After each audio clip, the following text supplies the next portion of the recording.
Hola chicos y bienvenidos a Crazy Pepe Revenge. Este canal trata sobre historias reales y locas. El sigilo que ocurre en la vida real cuando las cosas se complican un poco. El sonido de las llaves de mi coche al golpear la mesa de picnic atravesó el aire veraniego como una bofetada. Las vi rebotar una, dos veces, y luego posarse junto a la ensalada de patatas que mi madre se había pasado toda la mañana preparando. El metal chocó contra el plato de cristal con una firmeza que pareció resonar en mi pecho. No eres un hombre de verdad. Solo eres un cajero automático andante, anunció Greg Paulson a toda la barbacoa del patio, balanceando su botella de cerveza como un trofeo. Mi cuñado acababa de bajarse de mi Honda Civic, el que había estado buscando toda la semana, y ahora estaba allí sonriendo como si acabara de soltar el chiste más gracioso del mundo. La risa empezó con mi hermana, Vanessa. Su carcajada atravesó el calor de la tarde, aguda y encantada. Le dio una palmada juguetona en el brazo a Greg como si fuera el hombre más listo del mundo. Dios mío, Greg, eres terrible. Pero ella seguía riéndose, seguía mirándome como si fuera la mascota de la familia que acababa de hacer algo vergonzoso. Mi padre se unió a la conversación. Esa risa baja que había perfeccionado durante 30 años de matrimonio con mi madre. Bueno, Danny siempre ha sido generoso, dijo, levantando su cerveza en un brindis fingido. Incluso mi madre sonrió detrás de su mano, intentando disimularlo, pero sin conseguirlo del todo. Los vecinos invitados, los Henderson de al lado, la joven pareja de la calle cuyos nombres nunca pude recordar. Todos se rieron también. Porque, ¿qué más se hace cuando alguien hace una broma en una barbacoa familiar? Reírse con él. No quiere ser quien arruínela. Sentí que mi rostro se transformaba en lo que esperaba que pareciera buen humor. Solté una breve carcajada, una respiración rápida que apenas podía considerarse divertida. Asentí una vez, como si reconociera una observación particularmente ingeniosa sobre el clima. Luego me di la vuelta y me alejé. Sin dramatismo, sin grandes declaraciones ni portazos. Simplemente crucé el césped, pasé junto a parrilla humeante donde mi padre había estado dando la bienvenida, sobre las hamburguesas, junto a las sillas plegables dispuestas cuidadosamente en círculo, junto a la nevera portátil llena de cerveza que había comprado y traído esa mañana. Caminé hasta el jardín delantero, bajé por el camino de entrada y llegué a la parada de autobús en Maple Street. El autobús número 47 llegaba tarde, como siempre. Me quedé allí de pie, con mis pantalones caqui y mi polo, el uniforme de las reuniones suburbanas de fin de semana, y escuché el lejano sonido de risas que llegaba del patio trasero. Alguien había subido el volumen de la radio. Jimmy Buffett cantaba sobre hamburguesas con queso en el paraíso. Cuando el autobús finalmente se detuvo, subí y encontré un asiento junto a la ventana 3 filas atrás. El vinilo estaba agrietado y remendado con cinta adhesiva. Pero, al alejarnos de la acera, vislumbré la casa de mis padres por el retrovisor. La fiesta seguía viva. Mi teléfono vibró 2 veces durante los 20 minutos que duró el trayecto a casa. Probablemente eran mensajes de Vanessa o de mi madre, preguntándose dónde había ido. No los revisé. En cambio, miré por la ventana las calles familiares de Millbrook Heights, pensando en el sonido que habían hecho esas llaves al golpear la mesa. Para cuando llegué a mi apartamento, había tomado una decisión. No una drástica. No soy de los que se toman muchas cosas. Solo una decisión tranquila y metódica que se sintió tan natural como respirar. Iba a abrir un libro de contabilidad. Verás. Todos en esa barbacoa vieron exactamente lo que Greg quería que vieran. Danny Morrison, el contador tranquilo, el tipo de voz suave que nunca armaba revuelo, nunca levantaba la voz, nunca decía que no cuando la familia necesitaba un favor. El cajero automático ambulante, como Greg lo había expresado con tanta elocuencia. Lo que no vieron fue la otra cara de mi descripción del trabajo. La parte que venía después de contador público certificado en mis tarjetas de presentación. La parte que decía auditor forense, División de Investigación Criminal del IRS, contrato. Especialista. Durante los últimos 8 años, había sido a quien llamaban cuando alguien escondía dinero. Cuando senadores estatales robaban fondos de campaña. Cuando constructoras facturaban materiales que nunca habían comprado. Cuando las reclamaciones de seguros no cuadraban y alguien necesitaba seguir el rastro de papel hasta la verdad. Era muy buena encontrando dinero que la gente creía haber escondido. Y durante los últimos 5 años, Greg Paulson me había robado mucho dinero. Mi apartamento era justo lo que se esperaría de un soltero que pasaba la mayor parte del tiempo enterrado en hojas de cálculo. Limpio, organizado y un poco deprimente. Los muebles eran de IKEA, el arte de tarjeta y la personalidad de ninguna parte en particular. Pero la oficina en casa era una historia completamente diferente. 3 monitores dispuestos en un arco perfecto, archivadores con cerradura, un escáner que podía con todo, desde tarjetas de visita hasta documentos legales, y una caja fuerte empotrada en la pared detrás de una lámina enmarcada de perros jugando al póker. Mi única concesión al humor en un espacio por lo demás estéril. Me senté en mi escritorio y abrí un nuevo archivo en mi computadora. Paulson Gregory James fue el primero. Fecha de nacimiento, número de la seguridad social, dirección actual, toda la información que había recopilado a lo largo de los años para varios formularios familiares y contactos de emergencia. Es increíble la cantidad de datos que se acumulan sobre alguien cuando se tiene parentesco matrimonial. Luego empecé a sacar los archivos reales, los físicos, guardados en el armario cerrado a mi derecha. La primera carpeta estaba etiquetada como préstamo para un vehículo Honda Civic 2019. Precio de compra, 22,47. Enganche, 5,000, pagado por mí porque Greg estaba entre trabajos y Vanessa estaba abriendo su boutique. Pagos mensuales, 387, pagados por mí durante los últimos 18 meses porque la boutique aún se estaba consolidando. Total pagado hasta el momento, 12,9.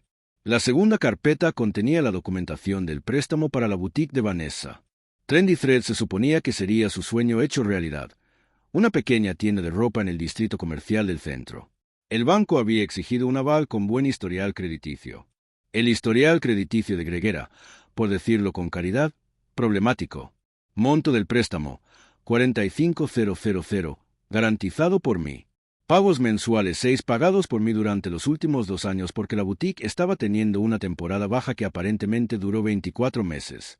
Total pagado hasta ahora, $14,952. La tercera carpeta era la más gruesa. Contenía 5 años de préstamos de emergencia para Greg y Vanessa. El momento en que vencía su renta y la empresa de construcción de Greg tenía un problema de liquidez. El momento en que Vanessa necesitó tratamiento dental y su seguro había caducado. El momento en que la camioneta de Greg se averió y él necesitaba dinero para reparaciones. El momento en que iban a perder su apartamento si no conseguían 2 meses de renta inmediatamente. Cada préstamo había sido solicitado con lágrimas, promesas y explicaciones detalladas de cómo esta era absolutamente la última vez que necesitarían ayuda. Cada préstamo había sido documentado con escritos a mano que Greg firmó con un floreo, como si su firma valiera algo. Ninguno había sido devuelto. Total prestado 47,892. Saqué mi calculadora y lo sumé todo. Pagos del vehículo, pagos del préstamo comercial, préstamos de emergencia, más intereses calculados a la modesta tasa del 5% anual. Total, 127,800. Me recosté en la silla y me quedé mirando esa cifra. Casi 130,000. Más de lo que había gastado en la universidad. Educación. Más de lo que la mayoría de la gente ganó en 2 años. Todo fluyendo de mi cuenta bancaria a las diversas necesidades y planes de Greg. Una emergencia a la vez. Y hoy, estaba en el patio trasero de mis padres con las llaves de mi coche y me llamó cajero automático ambulante. Mientras todos reían, abrí una nueva hoja de cálculo y empecé a introducir datos. No solo los préstamos y pagos, sino todo lo que recordaba sobre las operaciones de Greg. La constructora que había fundado hacía 3 años con el dinero que le había prestado. Los contratos de los que presumía en las cenas familiares. Los empleados que decía tener. El equipo que decía estar comprando. Había estado escuchando las historias de Greg durante años, archivándolas en mi mente sin pensar realmente en ellas. Pero ahora, mientras escribía, empezaban a surgir patrones. Greg decía tener 12 empleados a tiempo completo, pero me había pedido ayuda para hacer los impuestos sobre la nómina hacía apenas 6 meses. Dijo que su empresa había conseguido un contrato de renovación escolar de $200,000, pero que necesitaba pedir prestado dinero para los materiales. Conducía un Ford F-250 nuevo con el logotipo de su empresa en el lateral, pero había usado mi coche la semana pasada porque su camioneta estaba en el taller. Nada cuadraba. Abrí el sitio web estatal de licencias para contratistas y busqué Paulson Construction LLC. La licencia estaba activa, pero apenas. Greg había sido multado 2 veces por trabajo incompleto y 1 vez por usar subcontratistas sin licencia. Su compañía de fianzas lo había despedido hacía 8 meses, lo que significaba que legalmente no podía licitar en ningún proyecto público. Sin embargo, había estado contándole a todo el mundo sobre sus grandes contratos gubernamentales. Hice clic en el registro mercantil de la Secretaría de Estado y busqué su declaración de LLC. Greg figuraba como único propietario y agente registrado. La dirección comercial era un buzón de UPS en el centro. El número de teléfono era de una cuenta de Google Voice. Su constructora era básicamente un apartado de correos y un teléfono celular. Pero el dinero era real. El dinero que me había quitado, gastado en su camioneta y sus herramientas, y su estilo de vida era muy real. Guardé la hoja de cálculo y cerré mi portátil. Mañana era el lunes, lo que significaba que volvería a mi verdadero trabajo, ayudando al gobierno a encontrar dinero que la gente creía haber escondido. Esta noche voy a empezar a buscar la mía. El lunes por la mañana amaneció gris y lluvioso, el tipo de clima que hacía que todos en la oficina se movieran un poco más despacio y hablaran un poco más bajo. Estaba sentado en mi escritorio en el edificio federal del centro, rodeado del caos familiar de un espacio de trabajo de la División de Investigación Criminal del IRS, torres de oficinas bancarias, pizarras blancas llenas de diagramas de flujo y números de teléfono, y el constante murmullo de conversaciones sobre dinero desaparecido. Mi carga de trabajo oficial incluía al dueño de un restaurante que llevaba 3 años robando dinero y al alcalde de un pequeño pueblo que, al parecer, había confundido el fondo municipal de emergencia con su cuenta corriente personal. Pero durante mi hora de almuerzo, trabajé en algo completamente distinto. Abrí la base de datos estatal de permisos de construcción y busqué Paulson Construcción. El año pasado, Greg había obtenido permisos para 7 proyectos diferentes en la ciudad, principalmente renovaciones residenciales, con un par de pequeños proyectos comerciales. Los permisos indicaban un valor total de $340,000. Para alguien que necesitaba un préstamo para la compra, eso parecía mucho dinero. Corroboré las direcciones de los permisos con los registros de la propiedad y encontré los nombres de los propietarios. Luego hice algo que técnicamente estaba dentro de mis facultades como investigador federal, pero probablemente no con la intención de usar recursos gubernamentales para asuntos personales. Verifiqué los antecedentes de todos ellos. Lo que encontré fue interesante. 3 de los propietarios habían presentado quejas ante el Better Business Bureau. 2 habían dejado reseñas negativas en Google describiendo trabajos iniciados pero nunca terminados, depósitos que desaparecieron y un contratista que dejó de devolver las llamadas telefónicas. 1 había presentado una demanda en un tribunal de reclamos menores solicitando la devolución de un pago inicial de $8,000 para una renovación de cocina que nunca se realizó. Greg no solo era malo para los negocios, estaba defraudando activamente a sus clientes.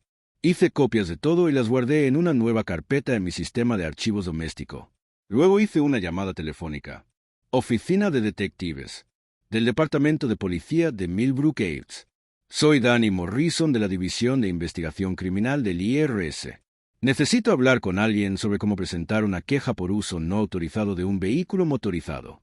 El sargento de guardia me transfirió con la detective Sarah Chen, quien parecía preferir cualquier otra cosa que recibir una denuncia sobre un coche robado del cuñado de alguien. A ver si lo entiendo, dijo después de que le explicara la situación. El marido de su hermana lleva una semana conduciendo su coche sin permiso y quiere presentar cargos. El vehículo está registrado a mi nombre. Tengo la titularidad y pago el seguro. El señor Paulson se llevó las llaves sin preguntar y se ha negado a devolver el vehículo cuando se le ha solicitado. Eso cumple la definición legal de uso no autorizado. Hubo una larga pausa. Esto es una disputa familiar, señor Morrison. Quizás debería hablar con un abogado en lugar de involucrar a la policía. Detective Chen, si un desconocido se llevara mi coche sin permiso y se negara a devolvérmelo, ¿sería un delito? Bueno, sí, pero entonces la relación entre el agresor y yo es irrelevante para la cuestión legal. Voy a presentar una denuncia por uso no autorizado de un vehículo motorizado. Puedo ir a la comisaría esta tarde para completar el papeleo. Otra pausa. Bien, estén aquí a las 3. Traigan sus documentos de registro y seguro. Colgué y llamé inmediatamente a mi compañía de seguros. La línea directa de fraude de Geico era sorprendentemente fácil de usar, y la investigadora con la que hablé se interesó mucho al saber que alguien había estado conduciendo mi vehículo asegurado sin permiso durante más de una semana. Tendremos que abrir una investigación de reclamación, me dijo. Si el señor Paulson tiene un accidente conduciendo su vehículo sin autorización, podría anular su cobertura. Hoy le enviaremos una carta de cese y desistimiento por correo certificado. Perfecto. Mi siguiente llamada fue al First National Bank, donde tenía el préstamo del coche. La representante de atención al cliente fue comprensiva cuando le expliqué que alguien se había llevado mi vehículo sin permiso y que me preocupaba la seguridad de la garantía. Podemos marcar la cuenta para una posible recuperación por robo. Me dijo, si no me devuelven el vehículo en 72 horas, iniciaremos un proceso de embargo. El rastreador GPS muestra los coches estacionados actualmente en 1247 Riverside Drive, unidad 12. ¿Es esa su dirección? No. Ah, dije, ahí es donde vive el usuario no autorizado. Ya veo. Tendremos a nuestro equipo de recuperación listo para atenderle. El complejo de apartamentos de Greg era uno de esos extensos desarrollos construidos en los años 80. Todo de ladrillo marrón y detalles de latón que habían visto décadas mejores. La unidad 12 estaba a la planta baja, y mi Honda estaba aparcado justo enfrente, exactamente igual que antes. Un coche sensato, conducido por alguien que no tenía por qué conducirlo. Tomé fotos desde todos los ángulos, incluyendo primeros planos de las nuevas abolladuras en el parachoques trasero y las quemaduras de cigarrillo en la tapicería. Greg nunca había sido cuidadoso con las cosas de los demás. Entonces llamé a un cerrajero. Necesito cambiar las cerraduras de mi coche, le dije. Alguien lo ha estado conduciendo sin permiso y quiere asegurarme de que no pueda volver a hacerlo. El cerrajero era un tipo alegre llamado Pete, que al parecer ya había visto este tipo de cosas antes. ¿Disputa familiar?, preguntó mientras arreglaba la puerta del conductor. Algo así. Sí, recibo muchas llamadas de este tipo. Cuñado, exnovio, lo que sea. La gente cree que puede robarte tus cosas porque eres pariente o saliste con alguien. Terminó con las cerraduras y me dio 2 llaves nuevas. Ahí las tienes. Llaves viejas. Ya no funciona. Le pagué a Pet y volví a casa en coche por primera vez en 8 días. Se sentía extraño estar a volante otra vez, como recuperar una parte de mí que había olvidado que faltaba. Mi teléfono empezó a sonar antes incluso de aparcar en el aparcamiento de mi complejo. Danny, ¿qué demonios? La voz de Greg era tan fuerte que tuve que apartar el teléfono de la oreja. Salí a comprar comida y el coche no arranca. Eso es porque no es tu coche, Greg. No te hagas el listo. ¿Qué le has hecho? Le cambié las cerraduras. El coche está a mi nombre, asegurado por mi financiado a través de mi cuenta bancaria. Lo has estado conduciendo sin permiso. Sin permiso. Dios mío, Danny, somos familia. Nunca dijiste que no podía pedírmelo prestado. Yo tampoco dije que tú pudieras. De hecho, he estado pidiéndolo de vuelta toda la semana. Hubo una pausa. Podía oír a Vanessa de fondo, su voz aguda por el pánico. ¿Habla en serio? ¿De verdad nos dejó fuera del coche? ¡Qué ridículo!, dijo Greg. Necesito ese coche. Vanessa tiene que trabajar mañana. Entonces deberías haberlo pensado antes de humillarme. Yo delante de toda mi familia. Anda ya. Era solo una broma. No puedes estar tan molesto por una broma. Pensé en la hoja de cálculo de mi ordenador. Los $127,847 en préstamos y pagos que Greg nunca había reconocido, por los que nunca me había dado las gracias, ni siquiera había fingido que tuviera intención de devolverlos. No era una broma para mí, dije, y colgué. El teléfono volvió a sonar enseguida. Lo apagué y entré a preparar la cena. El martes por la mañana vibró con las primeras consecuencias reales de mi decisión de dejar de ser un cajero automático ambulante. Estaba revisando casos de fraude bancario en mi oficina cuando mi teléfono personal vibró con un mensaje de Vanessa. Danny, tenemos que hablar. Arrestaron a Greg anoche. Me quedé mirando el mensaje un buen rato y luego le respondí. ¿Por qué? Conducir sin carnet. Intentó llevarte el coche al trabajo y lo detuvieron porque no arrancaba. La policía dijo que intentaba forzar la entrada de un vehículo. Es una locura. En realidad, era perfectamente lógico. Greg había estado conduciendo con una licencia suspendida durante 6 meses, algo que supe durante mi verificación de antecedentes, pero que no le había mencionado a nadie. Cuando el oficial, Martínez, lo encontró intentando forzar la puerta de mi Honda con una percha. Greg no pudo mostrar una licencia de conducir válida, la matrícula ni un comprobante de seguro. Como el coche no era suyo, el cargo de intento de robo probablemente se retiraría una vez que Greg explicara la conexión familiar. Pero conducir con la licencia suspendida era otra historia. Era su tercera infracción, lo que lo convertía en un delito menor con posible pena de cárcel. No respondía al mensaje de Vanessa. En cambio, hice otra llamada, esta vez a la compañía de fianzas que le había cancelado la licencia de construcción a Greg. Millbrooks Zuri Group, soy Janet. Hola, Janet. Soy Danny Morrison, de la División de Investigación Criminal del IRS. Llamo por un contratista llamado Gregory Paulson. Usted proporcionó fianzas para su empresa hasta hace poco. Dios mío, no me diga que él también tiene problemas con el IRS. No estoy autorizada a hablar de las investigaciones en curso, pero esperaba que pudiera decirme por qué le cancelaron la fianza. Janet suspiró. 3 reclamaciones en 6 meses. Propietarios que pagaron depósitos y nunca terminaron su trabajo. Pagamos casi $20,000 antes de. Finalmente lo dejé. El tipo es un lastre andante. ¿Tienes la información de contacto de los demandantes? Quizás necesite entrevistarlos. Puedo enviarte el expediente por correo electrónico.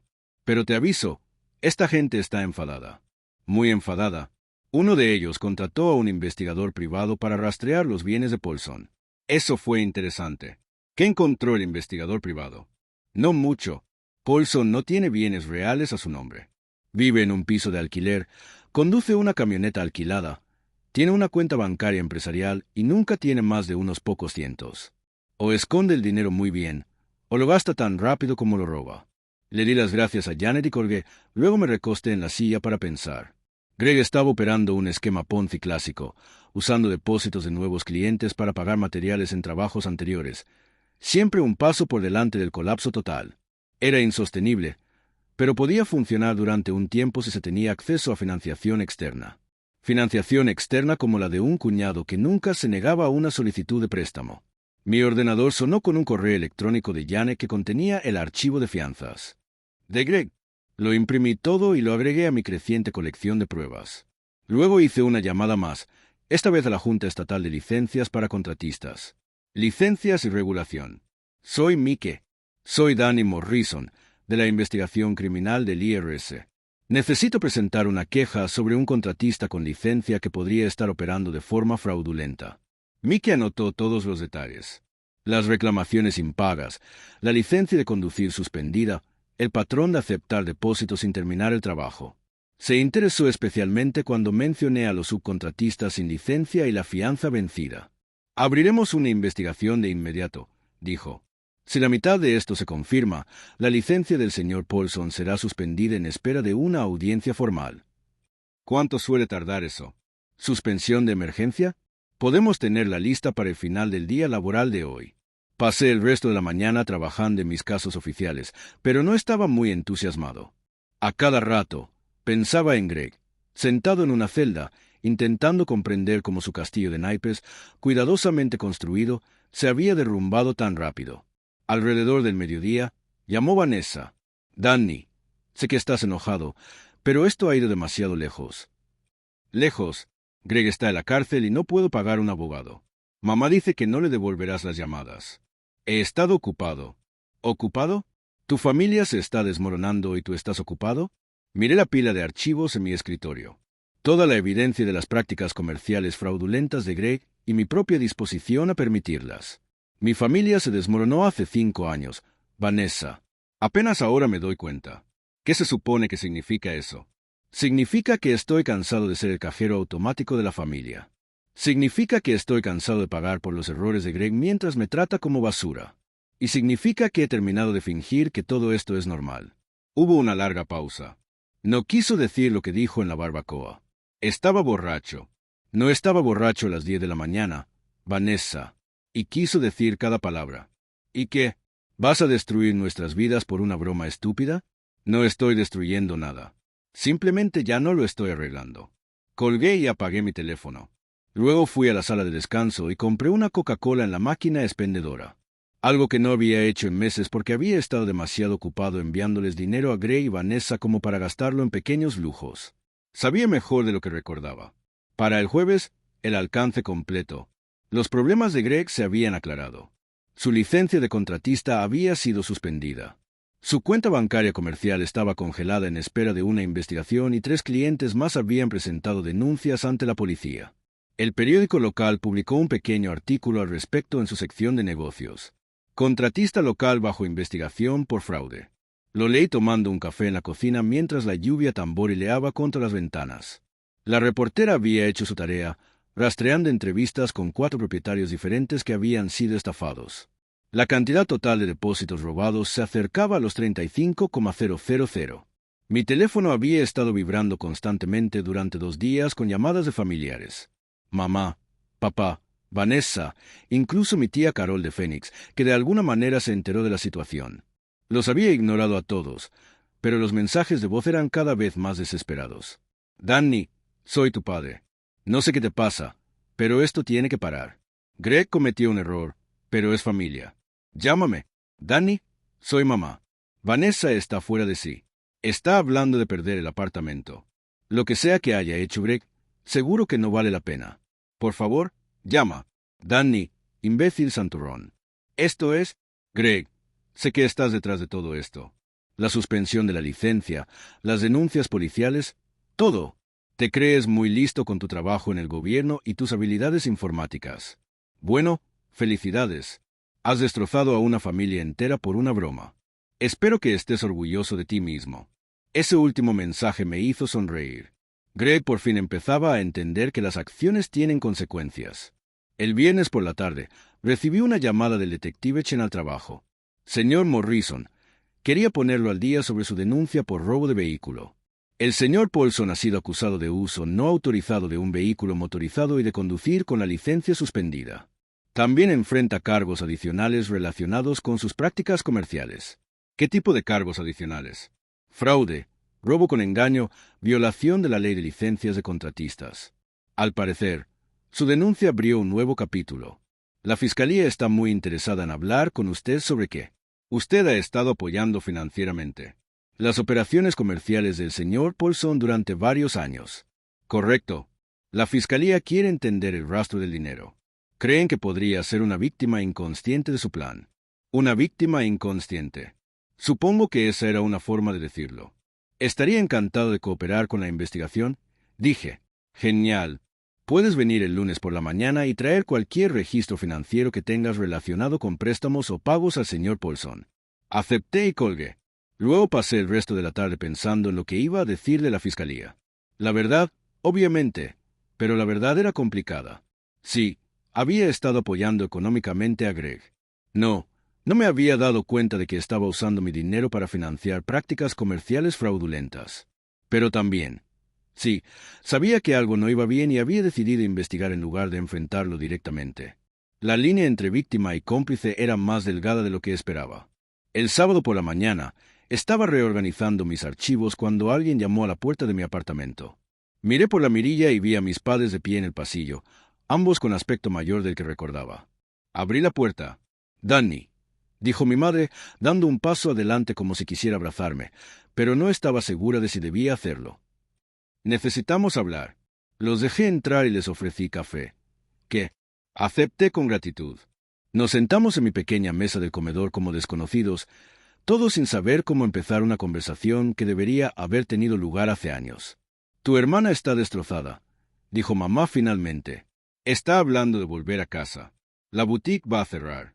El contrato de arrendamiento del apartamento está por renovarse. Y con Greg en la cárcel. Greg no está en la cárcel, dije. Salió bajo fianza ayer. ¿Cómo lo hiciste? No importa. Papá negó con la cabeza. La cuestión es que esta familia se está desmoronando. ¿Por qué? Un comentario estúpido en una barbacoa. Me levanté y saqué uno de mis archivos de la oficina en casa. El grueso etiquetado como préstamos y pagos. Paulson. Lo puse sobre la mesa entre nosotros. No se trata de él. Comentario, dije. Se trata de esto. Abrí el archivo y extendí 5 años de documentación.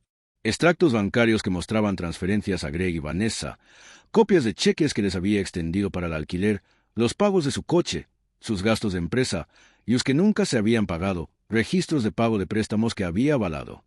Esto es lo que les he dado en los últimos 5 años, dije. Casi 130,000. No regalos, préstamos, con el acuerdo de que se los devolverían cuando Greg. El negocio se estableció. Mis padres miraban los papeles como si estuvieran escritos en otro idioma. No tenía ni idea de que fuera tanto, mamá. Yo tampoco hasta que lo sume todo. Pero la cuestión es que no me habría importado si Greg hubiera sido sincero. Si hubiera dicho, Danny, estoy pasando apuros y necesito ayuda. Habría seguido ayudándolo. Pero en cambio, ha estado mintiendo a todo el mundo sobre el éxito de su negocio mientras usa mi dinero para financiar una estafa que ha perjudicado a gente inocente. Saqué el recorte de periódico sobre la investigación del fraude y las quejas de los clientes de la compañía de fianzas. Ha estado tomando depósitos de los propietarios y no terminando las obras, usando el dinero de nuevos clientes para pagar materiales de trabajos antiguos. Es una estafa piramidal y yo la he estado financiando sin saberlo. Papá cogió uno de los extractos bancarios y estudió la larga lista de transferencias. ¿Por qué no nos dijiste cuánto les prestabas? Porque cada vez que preguntaban era una emergencia y porque pensé que era temporal. Greg seguía diciendo que el negocio estaba a punto de dar un giro, que solo necesitaba superar una etapa difícil. Parche. Pero Danny, dijo mamá, incluso si Greg cometió errores, sigue siendo familia. Seguramente hay una manera de resolver esto sin involucrar a la policía. Pensé en Greg parado en el patio trasero con las llaves de mi auto, llamándome cajero automático ambulante mientras todos se reían. Pensé en 5 años de emergencias, momentos difíciles y promesas que nunca se cumplieron. ¿Tuvo la oportunidad de resolverlo? Dije. Cada mes durante 5 años, tuvo la oportunidad de ser honesto conmigo. En cambio, eligió tratarme como un tonto. Mis padres se fueron 1 hora después, ambos con aspecto de shock. Mientras veía a su auto salir del estacionamiento, sentí algo que no había experimentado en años. Alivio. Por primera vez desde que empezó todo esto, ya no estaba enojado. Simplemente estaba cansado y listo para que terminara. La oficina del fiscal del distrito ocupaba 3 pisos de un edificio bancario reformado en el centro. Todos los pisos de mármol y los accesorios de latón que hablaban de tiempos más prósperos. Me senté en una sala de conferencias en el 2.º piso, rodeado de fiscales, investigadores y suficiente papeleo para construir un pequeño fuerte. El señor Morrison, dijo la fiscal adjunta Patricia Hawkins, una mujer de rasgos afilados, de unos 40 años, que parecía haber cometido varios delitos financieros. Ha sido de gran ayuda documentando las actividades fraudulentas del señor Paulson. Pero tengo que preguntar, ¿en qué momento sospechó que algo andaba mal? Pensé en esa pregunta detenidamente. La respuesta honesta era complicada. Sospeché que Greg exageraba su éxito casi desde el principio. Dije, alguien que gana tanto dinero como afirma no necesita pedirle dinero prestado a su cuñado para la compra. Pero asumí que simplemente era malo administrando el flujo de caja, no que estuviera defraudando activamente a los clientes. ¿Cuándo cambió eso? Cuando empecé a investigar sus prácticas comerciales después del incidente de la barbacoa. Fue entonces cuando descubrí que aceptaba depósitos sin terminar el trabajo. Ada Hawkins asintió y tomó nota. Estamos dispuestos a ofrecerle al señor Paulson un acuerdo con la fiscalía. Restitución a todas las víctimas, incluyéndola a usted, más de 18 meses de cárcel del condado y 5 años de libertad condicional. Obviamente, se le quitaría la licencia de contratista. ¿Y qué pasa con el dinero que me debe? Ahí es donde se complica la cosa. El señor Paulson no tiene bienes importantes. Su camioneta está alquilada, su apartamento está alquilado y su cuenta comercial ha sido vaciada por los honorarios legales. Incluso si obtenemos una sentencia, el cobro va a ser difícil. Ya lo esperaba. La gente como Greg no acumulaba activos. Acumulaba deudas. ¿Qué pasa con mi hermana? La señora Morrison no enfrenta cargos. No creemos que estuviera al tanto de las actividades fraudulentas de su esposo, pero del préstamo boutique que usted avaló. Consultó sus notas. El banco va a querer que le devuelva ese dinero. Ya han iniciado los trámites de ejecución hipotecaria. $45,000.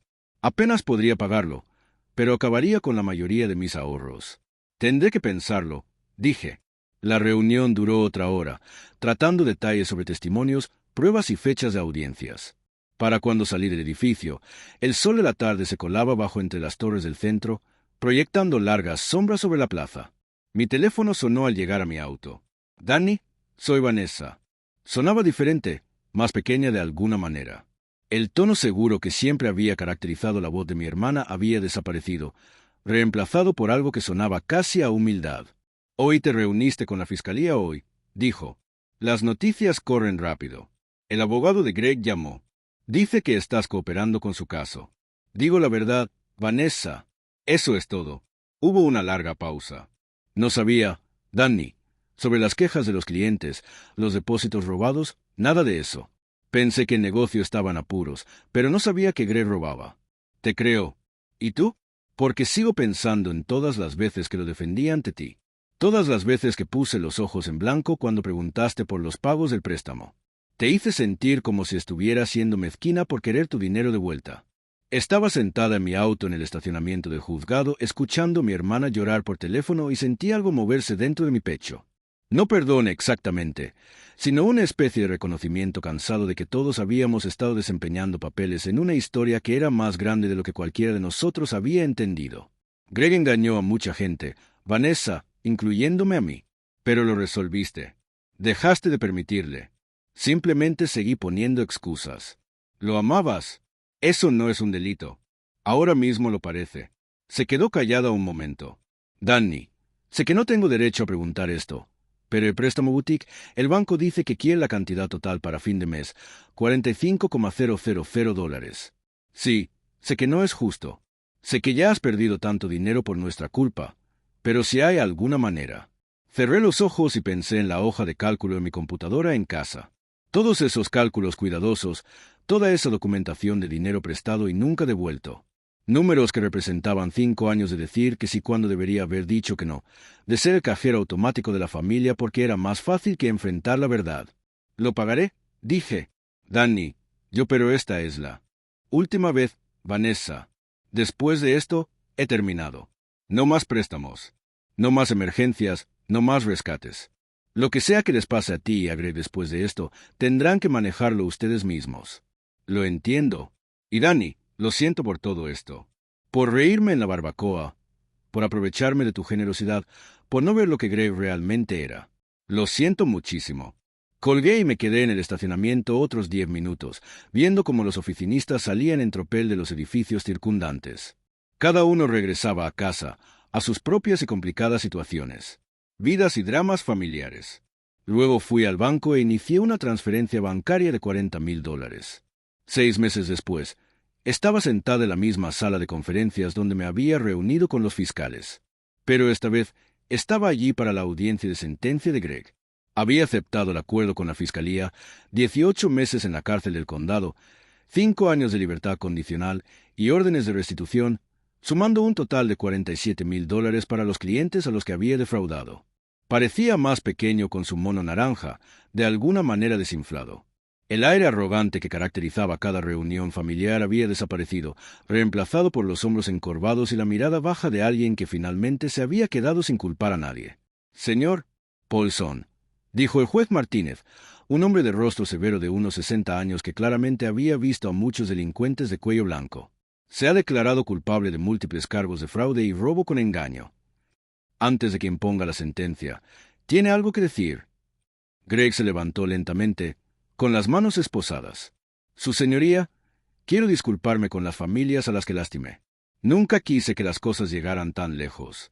Solo intentaba mantener mi negocio a flote y tomé algunas malas decisiones. Fue una declaración cuidadosamente ensayada, probablemente escrita por su abogado. Dio en el clavo. Remordimiento, aceptación de responsabilidad, reconocimiento del daño a las víctimas, pero no mencionó los 5 años de mentiras que le contó a su propia familia ni los $130,000 que le quitó a su cuñado mientras lo trataba como basura. El juez Martínez tampoco quedó impresionado. Señor Paulson, esto no fue una serie de malas decisiones. Fue un patrón deliberado de fraude que afectó a varias familias y destruyó la confianza en la industria contratista. La sentencia acordada en su acuerdo de culpabilidad es de 18 meses en la cárcel del condado, seguidos de 5 años de libertad condicional supervisada. También se le ordena pagar una indemnización por la cantidad de $7,000 a las víctimas identificadas en el caso de la fiscalía. El martillo cayó con un chasquido seco que pareció resonar en la pequeña sala. Mientras el alguacil se llevaba a Greg, se giró y me miró directamente por primera vez desde que empezó todo esto. Ya no había ira en sus ojos. Solo una especie de reconocimiento vacío. Asintió una vez como si finalmente reconociera algo que debería haber entendido. Hace años. Asentí en respuesta. Afuera del juzgado, Vanessa esperaba junto a la escalera. Había perdido peso en los últimos meses y tenía arrugas alrededor de los ojos que antes no tenía. La boutique había cerrado como estaba previsto, y se había mudado de nuevo con nuestros padres mientras pensaba qué hacer. ¿Cómo lo llevas?, pregunté. Mejor de lo que esperaba. Peor de lo que esperaba. Esbozó una débil sonrisa. Por cierto, conseguí trabajo de asistente administrativa en un bufete de abogados del centro. No es mucho, pero es un trabajo honesto. Eso está bien, Danny. Sé que ya lo hemos dicho antes, Pero gracias por pagar el préstamo, por no dejar que Greg me arrastrara. Sé que te costó una fortuna. Me costó $175,000 en total, el préstamo de la boutique, más todo el dinero que nunca recuperaría de las diversas emergencias de Greg. Mi cuenta de jubilación estaba bastante más ligera, y tuve que pedir una segunda hipoteca para el piso que planeaba comprar. Pero dormía mejor que en años. «Eres mi hermana», dije. «Eso todavía significa algo». Nos quedamos allí, en la escalinata del juzgado, unos minutos, observando a los abogados y a los acusados. Y los familiares pasaban a nuestro lado, todos lidiando con sus propias versiones de la justicia y las consecuencias, tratando de averiguar cómo seguir adelante. «¿Estaremos bien?», preguntó Vanessa. «¿Como familia?». Bueno, pensé en esa pregunta. La respuesta fácil era sí, por supuesto. La familia es la familia, y todos superaríamos esto con el tiempo. Pero la respuesta honesta era más complicada. «No lo sé», dije. «Vamos a ser diferentes». La vieja dinámica de rescatar a todos y fingir que es normal. Eso ya pasó, pero tal vez diferente sea mejor. Vanessa asintió. «Tal vez lo sea». Conduje a casa por las calles familiares de Millbrook Heights, pasando por la parada de autobús donde había esperado hace 6 meses después de irme de esa barbacoa. Las mismas casas, los mismos centros comerciales, los mismos semáforos, pero todo se sentía diferente ahora. Mi teléfono sonó al entrar en mi complejo de apartamentos. «Danny Morrison». «Señor Morrison, soy el detective Chen. Quería informarle que hemos recuperado la documentación de su vehículo y el seguro de las pertenencias del señor Paulson. Puede recogerlos en la comisaría cuando le convenga». «De hecho, detective, yo ya no los necesito. Vendí el coche el mes pasado». Hubo una pausa. «Bueno, en ese caso, los archivaré con los papeles del caso cerrado». «Detective Chen, gracias por tomarse en serio mi queja. Sé que en aquel momento parecía una disputa familiar. Señor Morrison, llevo 15 años en este trabajo. Las disputas familiares suelen ser los delitos más graves. La gente cree que puede salirse con la suya si tiene parentesco con la víctima». Después de colgar, me quedé sentada en el coche unos minutos pensando en esa observación. Greg me había quitado mi dinero, mi coche y mi dignidad porque creía que las relaciones familiares lo hacían inmune a las consecuencias. Y durante 5 años había tenido razón, hasta que dejó de tenerla. Subí a mi apartamento y abrí el archivador de mi oficina en casa. La gruesa carpeta etiquetada como Paulson Gregory James seguía allí, llena de extractos bancarios, documentos de préstamos y pruebas de una relación financiera que finalmente había llegado a su fin. Saqué la carpeta y la llevé a la cocina, donde la eché al triturador de basura, una a una. El sonido del papel al triturarse fue sorprendente. Satisfactorio. Cuando terminó el último documento, me serví una cerveza, una buena, no de las baratas que había estado comprando mientras mantenía 2 familias, y me senté frente a la computadora a revisar mi saldo. Por primera vez en 5 años, cada dólar de mi cuenta me pertenecía. Era una cantidad menor de lo que debería haber sido, pero era mía.